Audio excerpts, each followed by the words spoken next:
Hi everyone, here is the lesson Dr. B.R. Ambedkar, written by Sri R. Venkataraman.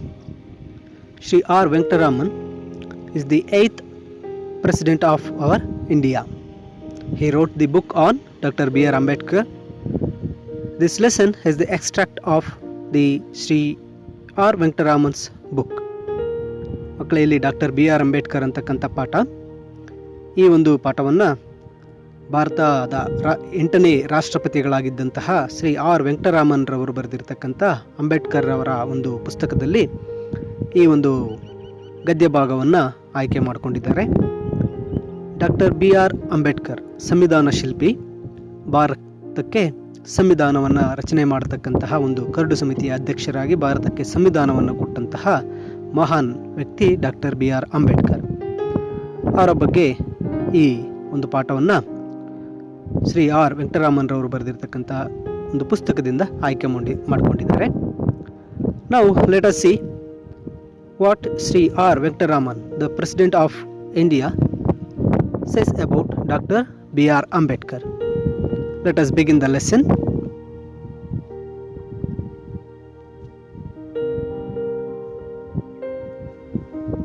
One trait which marked Baba Saheb during his student days and in fact throughout his life was that he was a voracious reader. He had an insatiable thirst for books. He bought books by curtailing his daily needs.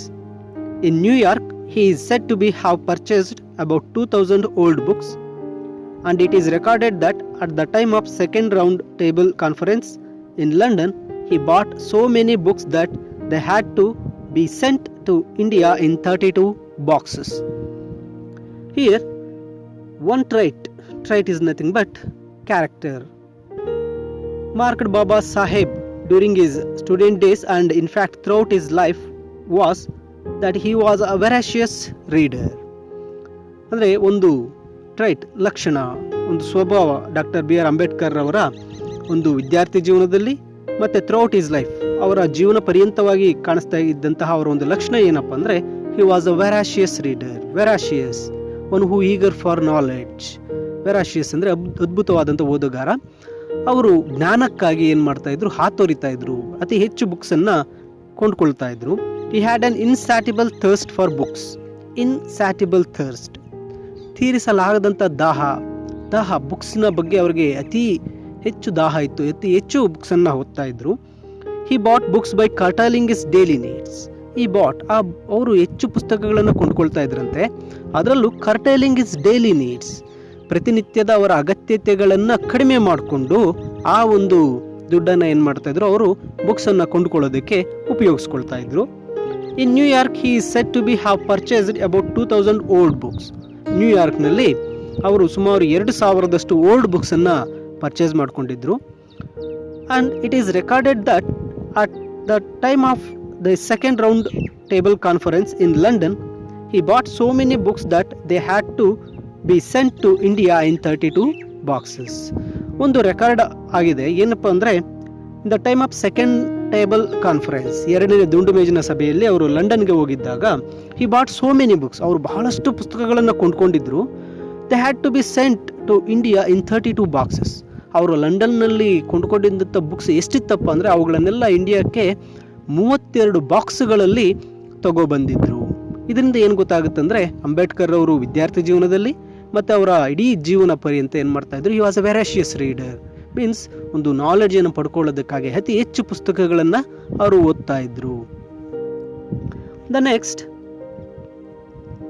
It is important to record here one major influence on doctor B R Ambedkar. While in the USA, he was drawn to the 14th Amendment of the Constitution of USA, which gave freedom to the black Americans.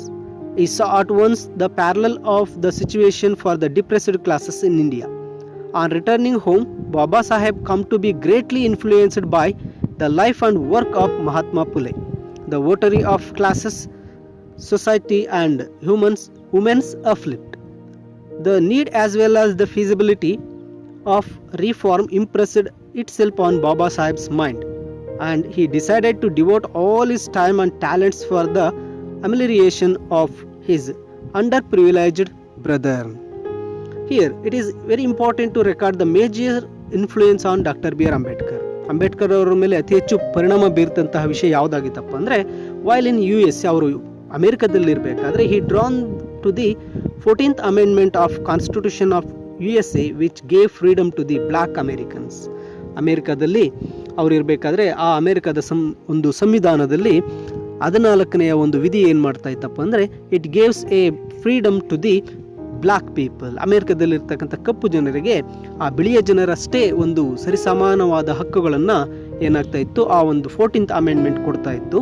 ಅದು ಇವರಿಗೆ ತುಂಬ ಅತಿ ಹೆಚ್ಚು ಪರಿಣಾಮವನ್ನು ಬೀರಿತು. ಈ saw at once the parallel of the situation for the depressed classes in India.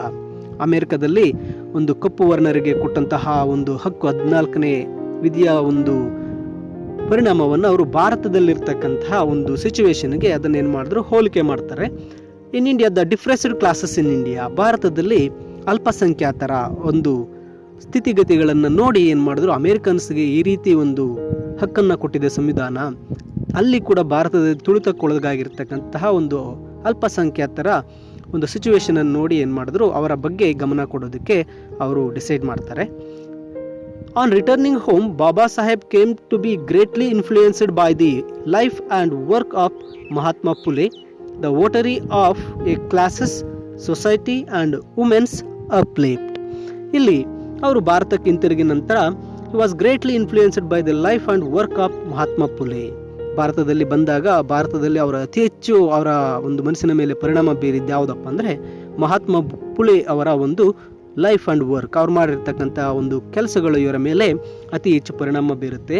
The votary of classes society and women's uplift.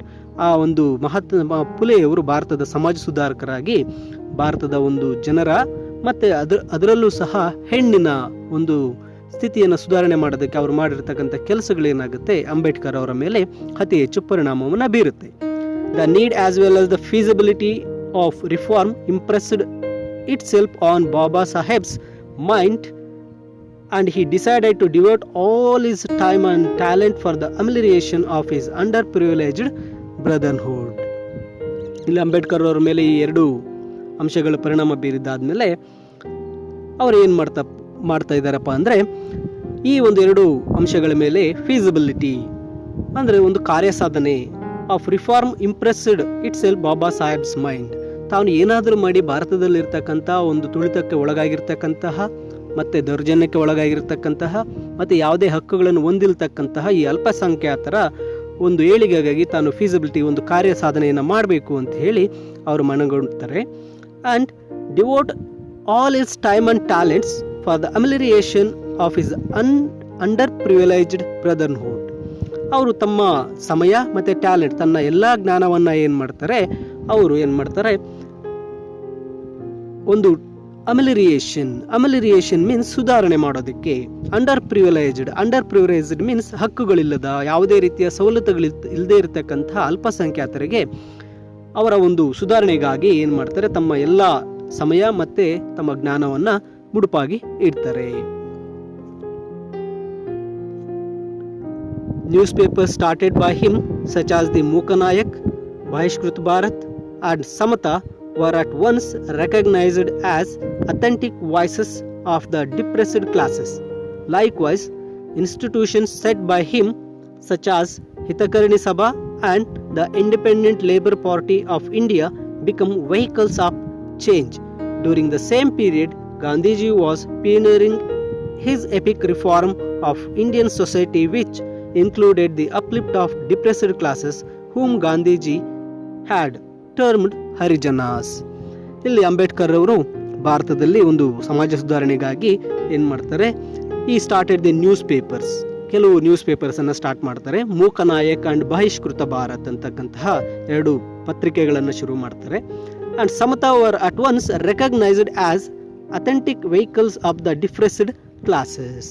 ಆ ಅಂಬೇಡ್ಕರ್ ಅವರ ಒಂದು ಸಮಯದಲ್ಲಿ ಈ ಒಂದು ಏನು ಪತ್ರಿಕೆಗಳಿತ್ತು ಅವು ಏನಾಗ್ತಾ ಇತ್ತಪ್ಪ ಅಂದರೆ ಡಿಪ್ರೆಸ್ಡ್ ಕ್ಲಾಸಸ್ ಅಂದರೆ ಅಲ್ಪಸಂಖ್ಯಾತರ ಒಂದು ಧ್ವನಿಯಾಗಿ ಆ ಒಂದು ಪತ್ರಿಕೆಗಳು ಏನು ಮಾಡ್ತಾ ಇತ್ತು, ಕೆಲಸ ಮಾಡ್ತಾ ಇತ್ತು. Likewise institution set by him such as Hitakarni Sabha and Independent Labour Party of India become vehicles of change. ಅದೇ ಸಮಯದಲ್ಲಿ ಅವರು ಒಂದು 2 ಆರ್ಗನೈಸೇಷನ್ಸ್ ಅನ್ನು ಶುರು ಮಾಡ್ತಾರೆ, ಹಿತಕರ್ಣಿ ಸಭಾ and Indian labour party of India. ಈ ಎಲ್ಲವೂ ಏನಾಗುತ್ತೆ, ಬಿಕಮ್ಸ್ ವೆಹಿಕಲ್ಸ್ ಆಫ್ ಚೇಂಜ್, ಭಾರತದಲ್ಲಿ ಒಂದು ಬದಲಾವಣೆಯನ್ನು ತರ್ತಕ್ಕಂತಹ ಒಂದು ಮಾಧ್ಯಮಗಳಾಗಿ ಇವು ಕೆಲಸ ಮಾಡ್ತಾ ಇರುತ್ತೆ.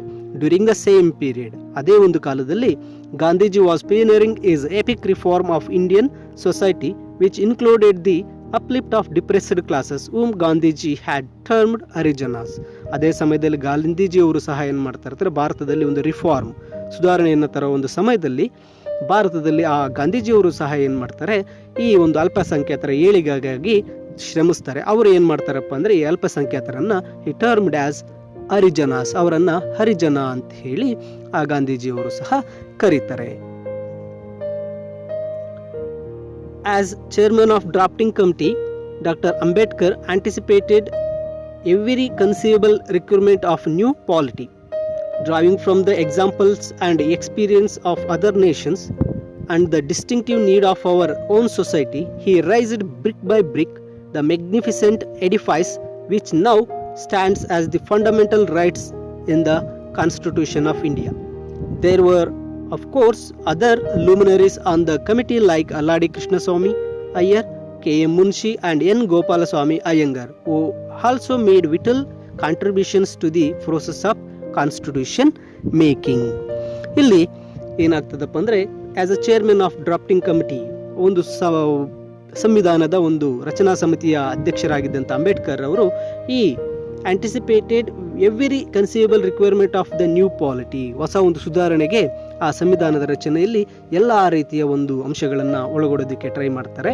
Driving from the examples and experiences of the other Nations and the distinctive need of our own society, ಅವರ ಒಂದು ಎಕ್ಸ್ಪೀರಿಯನ್ಸಸ್, ಬೇರೆ ದೇಶಗಳ ಒಂದು ಎಕ್ಸ್ಪೀರಿಯನ್ಸ್ ಮತ್ತು ಬೇರೆ ದೇಶಗಳಲ್ಲಿರ್ತಕ್ಕಂತಹ ಸಂವಿಧಾನದ ಎಲ್ಲ ಅಂಶಗಳನ್ನು ಒಳಗೊಂಡು ತನ್ನ ಓನ್ ಸೊಸೈಟಿ, ತನ್ನ ಸಮಾಜದ ಒಂದು ಜನರಿಗೆ ಯಾವ ರೀತಿಯ ಒಂದು ಹಕ್ಕುಗಳನ್ನು ಕೊಡಬೇಕು ಅನ್ನೋದನ್ನು ಅವರು ಮನಗೊಂಡು he raised brick by brick the magnificent edifice which now stands as the fundamental rights in the Constitution of India.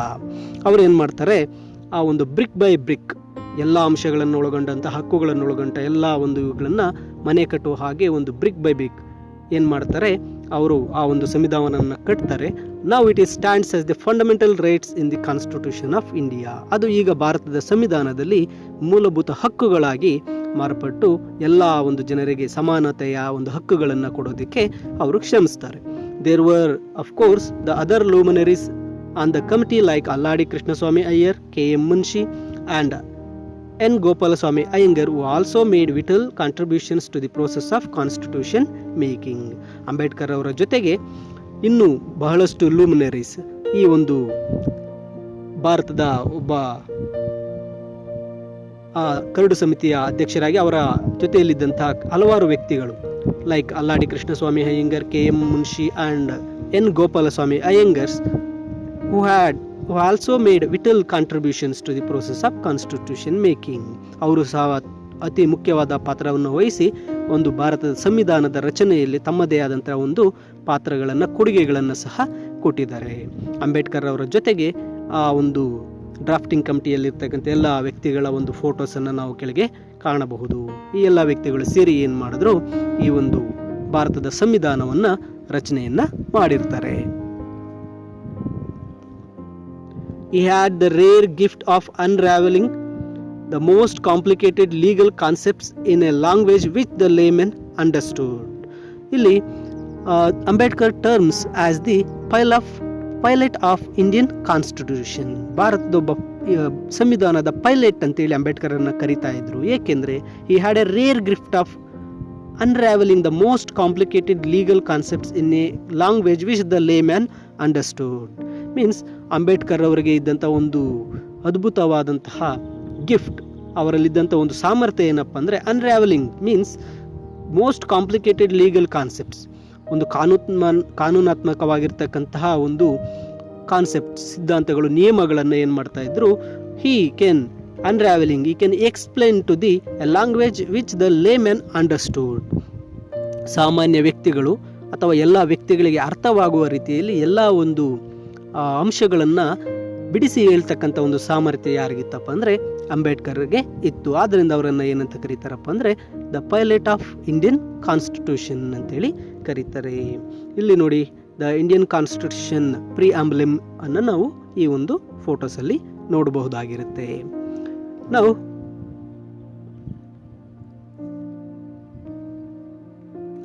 Jawaharlal Nehru chose Dr. B.R. Ambedkar to be the first law minister of independent India.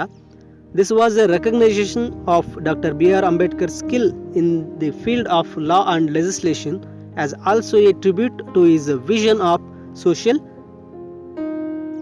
justice, a vision which was sought to be infused into the new Indian polity. But above all, this was a tribute to the success of Baba Saheb Dr. Ambedkar's own campaigns against social injustice. Who could have dreamt that one born to a Mahar family would one day become not only a law minister but a lawmaker and to be hailed as the modern Manu. ಇಲ್ಲಿ ಜವಾಹರ್ಲಾಲ್ ನೆಹರೂರವರು ಪ್ರಧಾನಮಂತ್ರಿಯಾದಾಗ doctor B R Ambedkar ಅನ್ನ first law minister of independent India, ಭಾರತದ ಒಂದು ಸ್ವತಂತ್ರ ಭಾರತದ ಮೊದಲ ಕಾನೂನು ಸಚಿವರನ್ನಾಗಿ ಏನು ಮಾಡ್ತಾರೆ, ಡಾಕ್ಟರ್ ಬಿ ಆರ್ ಅಂಬೇಡ್ಕರ್ ಅವರನ್ನ ಆಯ್ಕೆ ಮಾಡ್ಕೊಳ್ತಾರೆ. ಏಕೆ ಎಂದಾಗ this was a recognisation of doctor B R Ambedkar's skill in the field of law and legislation, also a tribute to his vision of social justice.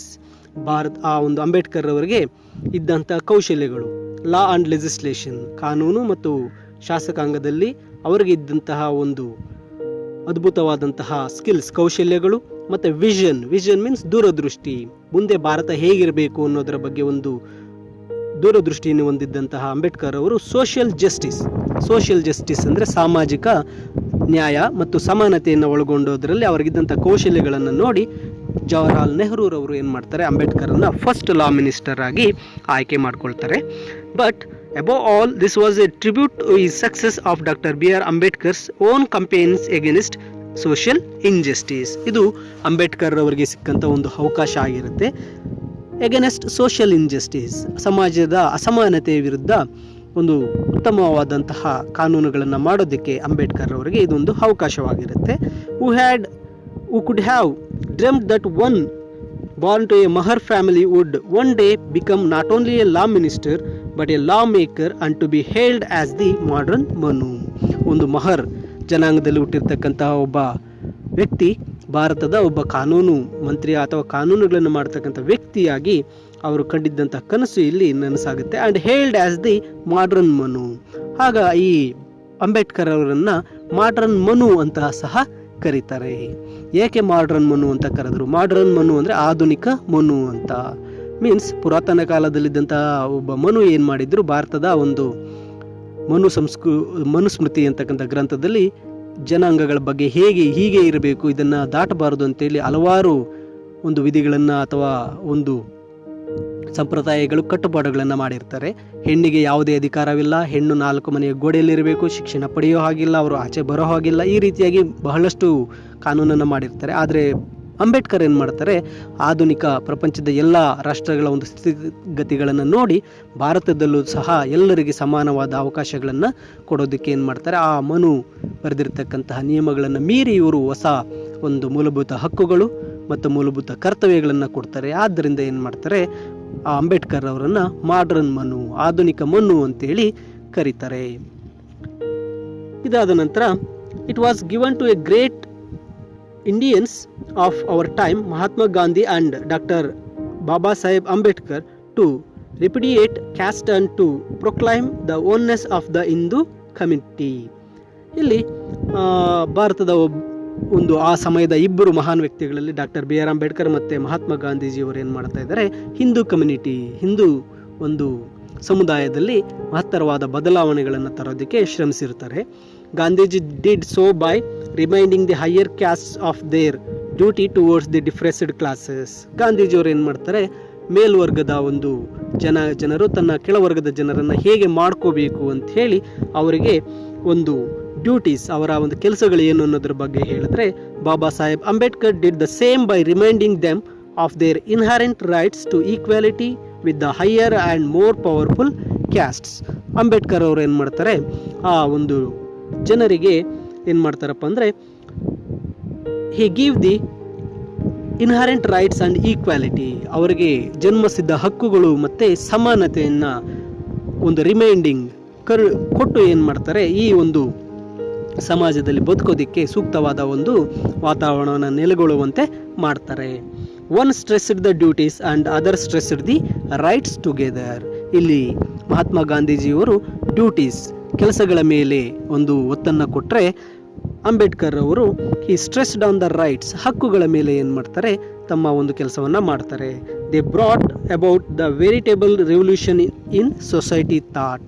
ಸಮಾಜದಲ್ಲಿದ್ದಂತಹ ಒಂದು ಸ್ಥಿತಿಗತಿಗಳಿಗೆ ಏನು ಮಾಡ್ತಾರೆ, they brought a veritable revolution, ಒಂದು ಕ್ರಾಂತಿಯನ್ನೇ ಇಲ್ಲಿ ತೊಗೊಂಡು ಬರ್ತಾರೆ. ಇದುವರೆಗೂ ಏನು ಸಂವಿಧಾನವನ್ನು ಬರೆಯೋದಕ್ಕಿಂತ ಮುಂಚೆ ಇತ್ತು, ಆ ಸ್ಥಿತಿಗಳಲ್ಲಿ ಒಂದು ಕ್ರಾಂತಿಯನ್ನು ಮಾಡಿ ಸಮಾಜದ ಒಂದು ಸಮಾನತೆಗೆ ಏನು ಮಾಡ್ತಾರೆ, ಅವರು ಶ್ರಮಿಸ್ತಾರೆ.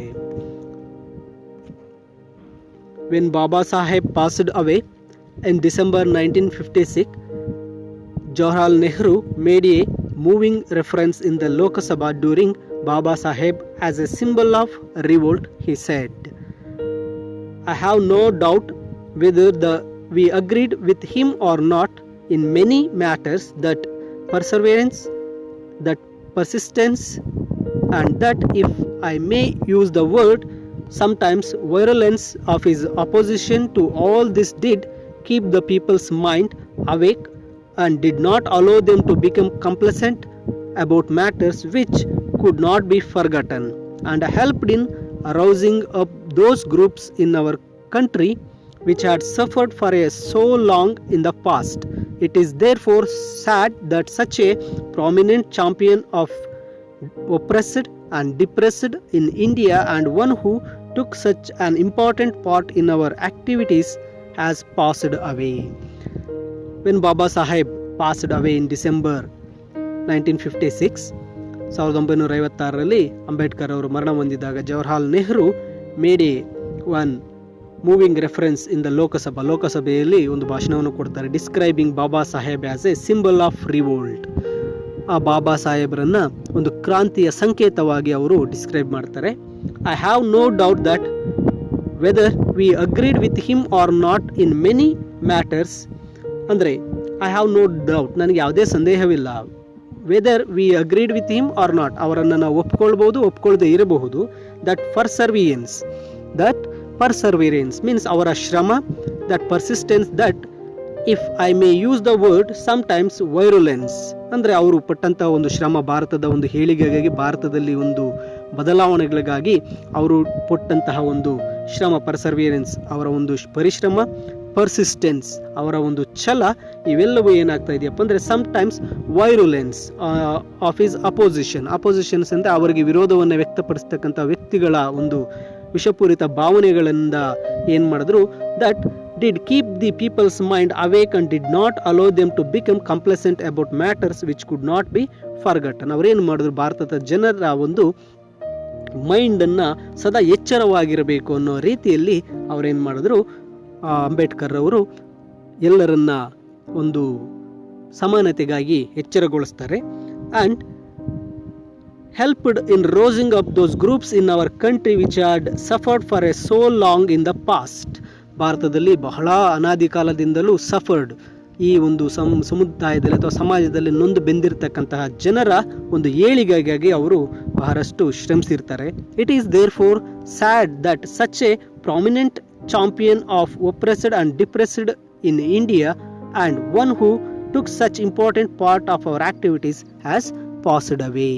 ಮೀನ್ಸ್ ಇಲ್ಲಿ ಏನು ಬಹಳ ಅನಾದಿ ಕಾಲದಿಂದಲೂ ಕಷ್ಟಗಳನ್ನು ಅನುಭವಿಸಿರ್ತಕ್ಕಂಥ ಒಬ್ಬ ನಾಯಕನಾಗಿ, ಪ್ರಾಮಿನೆಂಟ್ ಚಾಂಪಿಯನ್, ಒಬ್ಬ ಶ್ರೇಷ್ಠ ನಾಯಕನಾಗಿದ್ದಂತಹ ಅಂಬೇಡ್ಕರ್ ಅವರು, ಅದು ಯಾವಕ್ಕೆಂದರೆ ಒಪ್ರೆಸ್ಡ್ ಆ್ಯಂಡ್ ಡಿಪ್ರೆಸ್ಡ್ ಕ್ಲಾಸಸ್, ಅಲ್ಪಸಂಖ್ಯಾತರ ಮತ್ತು ತುಳಿತಗೊಳಗಾಗಿರ್ತಕ್ಕಂಥ ವ್ಯಕ್ತಿಗಳ ಒಬ್ಬ ಚಾಂಪಿಯನ್ ಆಗಿ, one who took A such important part in our activities as passed ಅವೇ. ಭಾರತದ ಈ ರೀತಿಯ ಚಟುವಟಿಕೆಗಳಲ್ಲಿ ಅತಿ ಹೆಚ್ಚು ಮುಂಚೂಣಿಯಲ್ಲಿ ನಿಂತು ಬದಲಾವಣೆಗೆ ಒಂದು ಹೊತ್ತನ್ನು ಕೊಟ್ಟಿದ್ದಂಥ ವ್ಯಕ್ತಿ ಹ್ಯಾಸ್ ಪಾಸ್ಡ್ ಅವೇ, ಅವರು ನಮ್ಮನ್ನು ಬಿಟ್ಟು ಹಗಲಿದ್ದಾರೆ ಅಂತಕ್ಕಂಥ ಮಾತನ್ನು ಜವಾಹರ್ಲಾಲ್ ನೆಹರೂರವರು ಲೋಕಸಭೆಯಲ್ಲಿ ಮಂಡಿಸ್ತಾರೆ.